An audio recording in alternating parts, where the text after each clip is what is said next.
Hey, Trust. Birdman परमैन को पूरा plan अच्छे से समझा देते हैं। वो ये बता देते हैं कि सब कुछ ठीक करने का हमारे पास बस अब एक ही तरीका है, और वो तरीका है द बेल को डिस्ट्रॉय करना। और ये करने के लिए हमें बस एक ही चांस मिलेगा, इसलिए हमें इस चांस का अच्छे से फ़ायदा उठाना होगा। परमैन बोलता है, मैं आपको वादा करता हूँ बर्डमैन, मैं आपका पूरा साथ दूंगा। And according to plan birdman chief के पास जाते हैं और वो चीफ को ये बता देते हैं कि उन्होंने परमैन को मार दिया है। चीफ को पहले तो बर्डमैन की बातों पर भरोसा नहीं होता, पर जब बाद में बर्डमैन चीफ को थोड़ा सा एग्रेसिव होकर समझाते हैं तो चीफ समझ जाते हैं। और जब बर्डमैन रिक्वेस्ट करते हैं कि वो परमैन की बॉडी को यहाँ से ले जाना चाहते हैं तो चीफ इसके लिए मान जाते हैं। अब जब बर्डमैन परमैन के हाफ डेड बॉडी को बिल्डिंग से लेके बाहर आ चुके थे तो वो परमैन को फिर से अलाइव कर देते हैं और बता देते हैं कि जैसे ही द बेल की लोकेशन आएगी मैं तुम्हें इशारा कर दूंगा और तुम व्हीकल से कूद जाना। और ठीक ऐसा ही होता है, जैसे ही द बेल की लोकेशन आती है बर्डमैन इशारा कर देते हैं और परमैन व्हीकल से कूद जाता है। अब परमैन द बेल की लोकेशन के ठीक सामने खड़ा था, लेकिन द बेल तक पहुंचना इतना आसान नहीं था। वहां तक पहुंचने के लिए परमैन को बहुत सारे ऑब्स्टेकल क्रॉस करने पड़ेंगे जो कि काफ़ी ज़्यादा मुश्किल होने वाले हैं। पहला ऑब्स्टेकल है लेज़र आई। अगर आपने द स्क्विड गेम देखी है तो आप इसे अच्छी तरह समझ गए होंगे, और अगर आपने नहीं देखी है तो मैं आपको बताता हूँ। इस ऑब्स्टेकल के अंदर परमैन को बिना कोई मूवमेंट शो किए द लेज़र आई के आगे से बचकर निकलना होगा, जो कि काफ़ी ज़्यादा मुश्किल होने वाला है। लेकिन परमैन इसके लिए अच्छी तरह तैयार है, क्योंकि उसने इस ऑब्स्टेकल को थोड़ा बहुत बेस पे प्रैक्टिस किया था। अब वो लोकेशन के अंदर एंटर करता है और जैसे ही वो लोकेशन के अंदर एंटर करता है वहाँ की लाइट्स ऑन हो जाती है और द लेज़र आई मित्सो को घूरने लगता है। मित्सो जानता था जैसे वो अपना कदम आगे बढ़ाएगा उसके बाद वो पीछे नहीं हट सकता। उसे काफ़ी डर लग रहा था, लेकिन सब कुछ ठीक करने का अब बस यही तरीका है। इस बात को सोचते हुए मित्सो अपना कदम आगे बढ़ाता है और द लेज़र आई लगातार मित्सो को घूर रही होती है। अब कुछ देर के लिए आइज हटती हैं तो मित्सो आगे बढ़ता है। अब ठीक ऐसे चलता रहता है, आइज मित्सो को घूर रही होती है, मित्सो आगे बढ़ने की कोशिश करता रहता है और अब मित्सो द लेज़र आई के बिल्कुल नज़दीक आ चुका था। द लेज़र आई मित्सो के सामने से बिल्कुल नहीं हट रही थी, वो मित्सो को लगातार स्टेयर कर रही थी। अब अचानक से हेजिटेशन के कारण मित्सो को हिचकी आनी शुरू हो जाती है और वो हल्की फुल्की मूवमेंट शो करने लगता है और द लेज़र आई मित्सो को फिर से लगातार घूरने लगती है। मित्सो जानता था अगर उसने हल्की सी मूवमेंट शो करी तो उसका काम यही तमाम हो जाएगा। वो जैसे तैसे अपनी हिचकियों को रोकता है और वहाँ से आगे बढ़ता है और जैसे वो द लाइन को क्रॉस करता है उसके बाद मित्सो चैन की सांस लेता है। वो बोलता है, मुझे न जाने हिचकियाँ क्यों आ रही हैं, लगता है मुझे पाको याद कर रही होगी। फिक्र मत करो पाको, मैं तुम्हें जल्दी ही बचा लूंगा। और मित्सो अगले ऑब्स्टेकल की तरफ बढ़ जाता है। अब नेक्स्ट ऑब्स्टेकल जो है वो इस वाले ऑब्स्टेकल से भी बहुत ज़्यादा खतरनाक है और उसका नाम है ब्रेथ स्टॉकर। अब इस ऑब्स्टेकल को क्रॉस करने के लिए मित्सो को ऑलमोस्ट 1 मिनट तक अपनी सांस रोक के ब्रेथ स्टॉकर तक पहुंचना होगा, और अगर ये करने में मित्सो नाकाम रहा तो द ब्रेथ स्टॉकर मित्सो को अपनी गर्म हवा से टैम कर देगा। अब आप लोग ये सोच रहे होंगे कि द ब्रेथ स्टॉकर की ऑब्स्टेकल इतनी आसान होने वाली है तो मित्सो कर लेगा, लेकिन नहीं। जब मित्सो द ब्रेथ स्टॉकर की तरफ बढ़ेगा तो उसके अंदर से तेज तेज ठंडी ठंडी हवाएं निकलने लगेंगी, और अगर मित्सो वहाँ पे 1 मिनट के अंदर नहीं पहुँच पाया तो द ब्रेथ स्टॉकर की यही हवाएं गर्म हवाओं में बदल जाएंगी और मित्सो को टैम कर देंगी। अब मित्सो जानता था कि ये बहुत ज़्यादा खतरनाक होने वाला है, पर अपनी सांस को रोकता है और भागना शुरू करता है। ठंडी हवाएं मित्सो को पीछे की तरफ धकेल रही होती है, पर मित्सो अपनी हिम्मत बांधे रखता है और लगातार आगे बढ़ रहा होता है। पहले 30 सेकंड्स तो मित्सो अपने आप को संभालने में गुजारता है। अब नेक्स्ट 30 सेकंड्स में मित्सो को ऑलमोस्ट 65% रूट कवर करना है, जो कि ऑलमोस्ट इम्पॉसिबल सा है। अब मित्सो एक प्लान सोचता है कि द ब्रेथ स्टॉकर में उसे बस अपनी सांस रोकनी है, लेकिन वो अपने चोगे का यूज़ करके आगे बढ़ सकता है और मित्सो ठीक ऐसा ही करता है। वो अपनी चोगे के इस्तेमाल से आगे बढ़ने लगता है और उसका चोगे भी अच्छी तरह पुल कर रहा होता है और ऑलमोस्ट 1 सेकंड पहले मित्सो द ब्रेथ स्टॉकर को भी क्रॉस कर लेता है।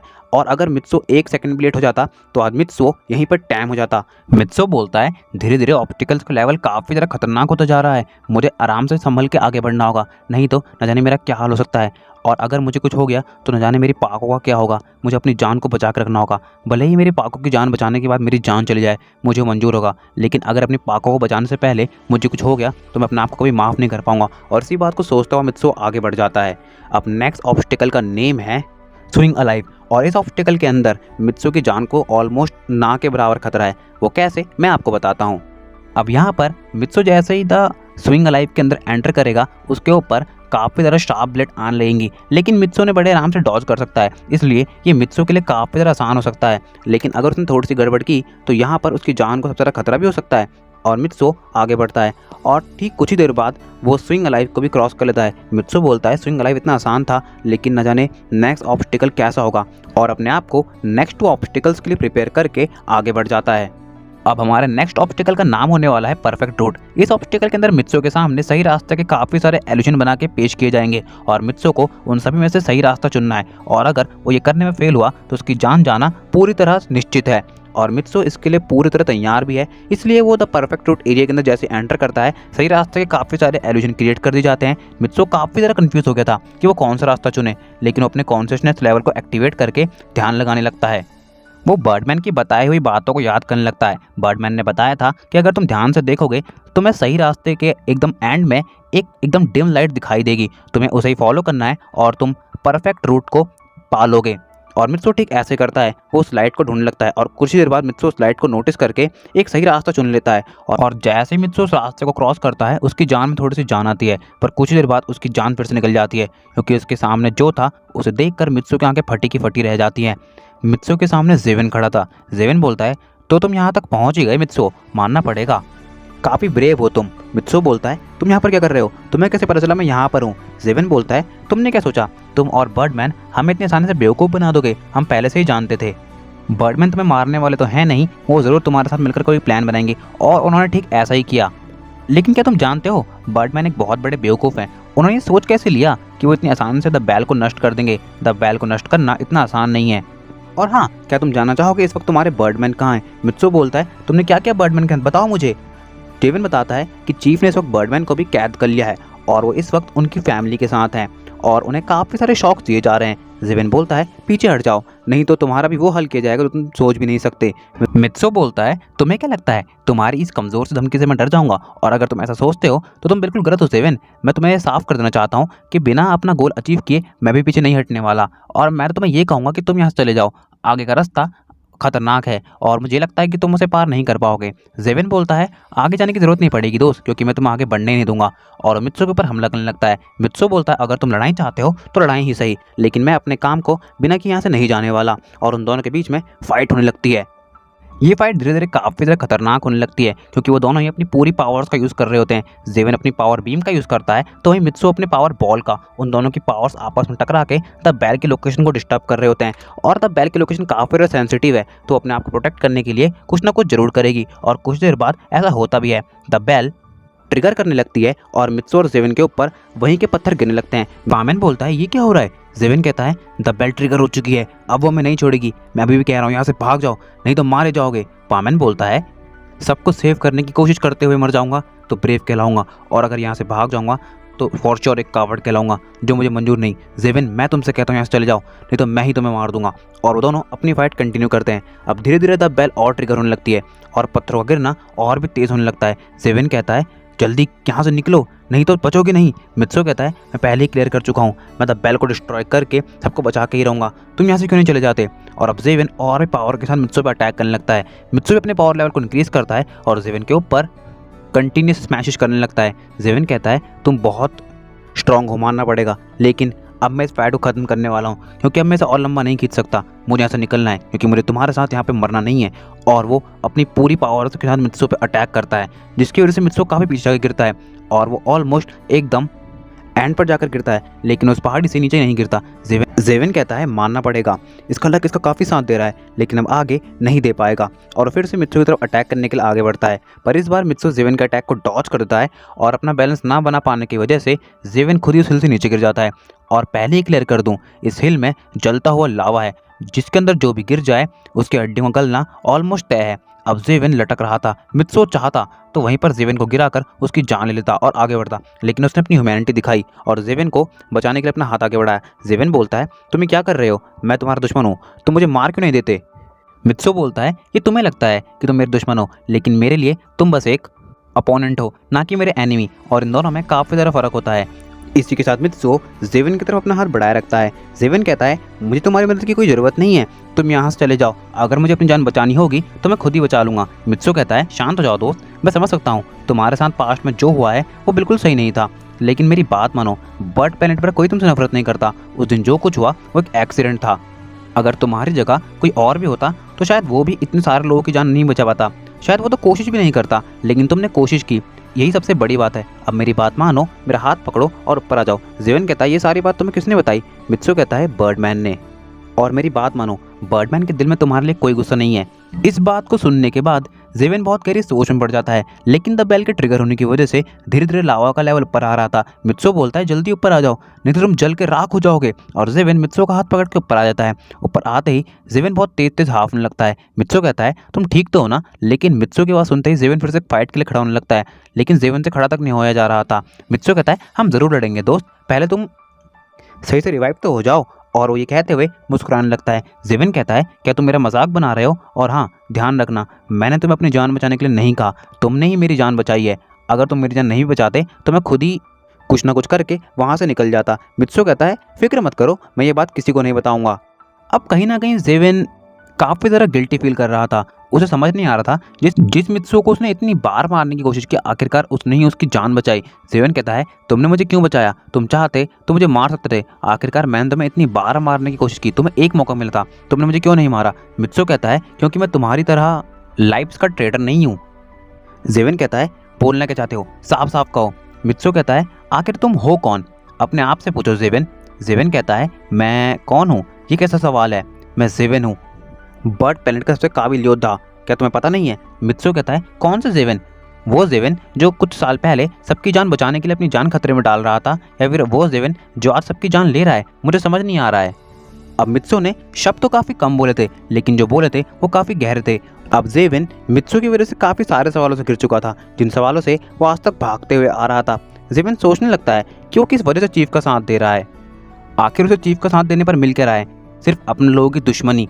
जेविन सोचने लगता है कहीं ना कहीं मित्सो सही कह रहा है, उस दिन जो हुआ उसमें किसी की भी गलती नहीं थी, मैंने पूरा ट्राई किया कि मैं सभी लोगों की जान बचा लूं, और बर्ड प्लेनेट के लोगों का गुस्सा मेरे ऊपर होना लाजमी था, क्योंकि उन लोगों ने अपने लोगों को खोया था, और शायद मैं किसी को खोता तो मेरा भी यही रिएक्शन होता ना।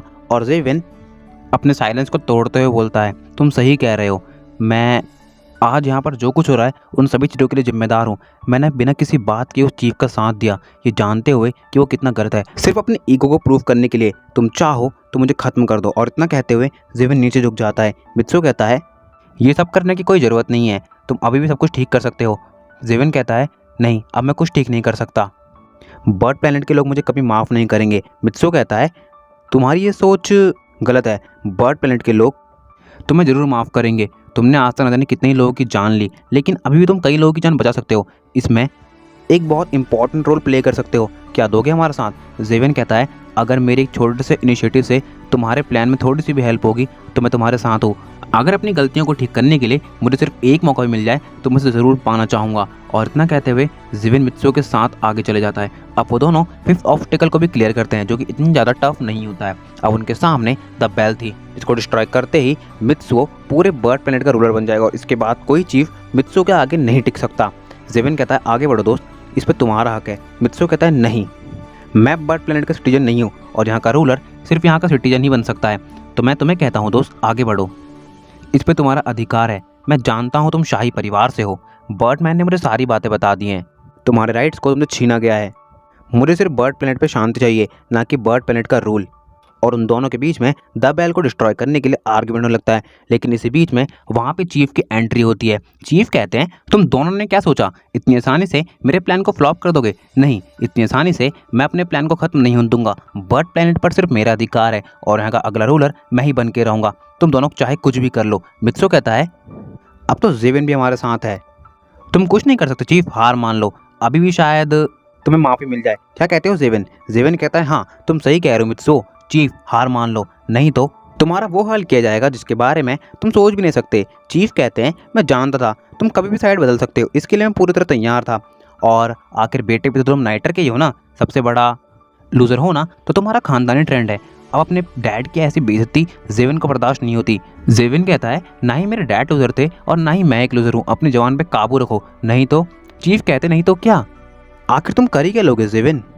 मेरी दी हुई पावर्स के बिना आखिर तुम्हारा अस्तित्व ही क्या है, एक कमज़ोर जिसकी कोई वैल्यू तक नहीं करता। अब जेविन इस बात से और ज़्यादा गुस्सा हो जाता है, इसलिए वो चीफ के दिए हुए बैंड को काफ़ी गुस्से के साथ तोड़ देता है और कहता है अब मैं तुम्हें बताऊंगा कि तुम्हारी पावर्स के बिना भी क्या क्या कर सकता हूँ, और चीफ के ऊपर अटैक कर देता है। लेकिन चीफ सिर्फ यूनिवर्सल सील की एक ही बीम से जेविन को काफ़ी दूर फेंक देते हैं। मित्सो भागता हुआ जेविन के पास जाता है और कहता है जेविन तुम ठीक तो हो ना? जेविन कहता है मैं ठीक हूँ, लेकिन मेरे समझ नहीं आ रहा है हम इस चीफ को कैसे रोकें। यूनिवर्सल सील पूरी तरह एक्टिवेटेड है और मुझे पूरा यकीन है कि आज ये चीफ द बेल को तोड़ कर रहेगा, और अगर द बेल टूटी तो सब कुछ हमेशा के लिए खत्म हो जाएगा। मित्सु कहता है तुम भरोसा रखो, हम इसे रोक लेंगे। और मित्सु भागता हुआ चीफ की तरफ बढ़ने लगता है। चीफ कहते हैं तुम भी आओ, तुम्हें भी सबक सिखाता हूँ। और वो यूनिवर्सल सील को मित्सु की तरफ एक्टिवेट करते हैं और फिर से एक बीम मित्सु से टकराती है और मित्सु भी काफ़ी दूर जाके गिरता है। इस बार जेवन भागता हुआ मित्सु के पास जाता है और कहता है हम ऐसे उसे नहीं रोक पाएंगे, हमें साथ मिलकर उसका सामना करना होगा। और वो दोनों मिलकर चीफ को रोकने लगते हैं, लेकिन यूनिवर्सल सील की पावर इतनी ज़्यादा होती है कि वो दोनों चीफ के पास तक नहीं पहुंच पा रहे थे। अब थक हार के दोनों ज़मीन पर गिर चुके थे। चीफ कहते हैं मेरी बात मानो मेरे बच्चों, मेरे साथ मिल जाओ, क्या पता सब कुछ ठीक हो जाए। मित्सु कहता है तुम्हारे साथ मिलकर अपनी रिस्पेक्ट गंवाने से अच्छा तुमसे लड़कर इसे और बढ़ाना चाहूँगा मैं। जेवन कहता है बिल्कुल सही कहा मित्सु, मेरा भी यही मानना है। इससे लड़कर जो रिस्पेक्ट हमें मिलेगी वो कहीं और से हम बिल्कुल नहीं कमा सकते, इसलिए मैं पूरी तरह तुम्हारी बात से एग्री करता हूँ। और वो दोनों उठकर फिर से चीफ का सामना करने लगते हैं। चीफ कहते हैं मानना पड़ेगा, तुम दोनों काफ़ी ज़्यादा स्ट्रांग हो और शायद अगर तुम मेरा साथ देते तो काफ़ी ज़्यादा फायदे में भी रहते, लेकिन मैं अपने गोल को अचीव करने के लिए कुछ भी कर सकता हूँ, ये बात तुम दोनों अच्छी तरह जानते हो। इतना कहते हुए चीफ फिर से यूनिवर्सल सील की पावर को मित्सु और जेवन की तरफ एक्सर्ट करते हैं और वो दोनों काफ़ी दूर जाके गिरते हैं। इस बार उन दोनों की बॉडी में फिर से उठकर लड़ने की पावर नहीं बचती और वो दोनों वहीं पे बेहोश हो जाते हैं। अब चीफ धीरे धीरे द बैल की तरफ आगे बढ़ने लगते हैं। चीफ चिल्लाते हुए कहते हैं आखिरकार अब मेरा मकसद पूरा होने वाला है, बट पेन मेरा है, सिर्फ मेरा। और वो द यूनिवर्सल सील की पूरी पावर द बैल की तरफ लगा देते हैं, लेकिन जैसे ही यूनिवर्सल सील की पावर द बैल से टकराती है तभी। तो गाइस इसी के साथ एंड करते हैं आज के हमारे इस पार्ट को। आई होप आप सभी लोगों को पसंद आया होगा। जरूर से लाइक कर दीजिएगा, चैनल ने सब्सक्राइब कर दीजिएगा, कमेंट करके जरूर से बताइएगा आप सभी लोगों को वीडियो कैसा लगा है। नोटिफिकेशन बेल को जरूर से प्रेस कर लीजिएगा ताकि आप सभी लोगों को चैनल के आने वाले वीडियोस की नोटिफिकेशन सबसे पहले मिल सके। और हाँ मैं जानता हूँ, मैं काफ़ी टाइम से कह रहा हूँ कि द ट्रेजर ऑफ लव का लास्ट पार्ट है लेकिन नहीं आ पा रहा है, बिकॉज मैं स्टोरी को काफ़ी अच्छे से एंड करना चाहता हूँ। और फिर आप ही लोग कहोगे कि स्टोरी इतनी लंबी चलाई और इतने बेकार एंडिंग के साथ छोड़ दिया, इसलिए थोड़े से पेशेंस रखिए, बहुत जल्दी ये स्टोरी खत्म हो जाएगी और परवन को मैरिज आपके सामने पेश हो जाएगी। तो मैं मिलता हूँ किसी और वीडियो में ऐसे शानदार कंटेंट के साथ। तब तक के लिए stay tune with channel media hearted. Sayonara.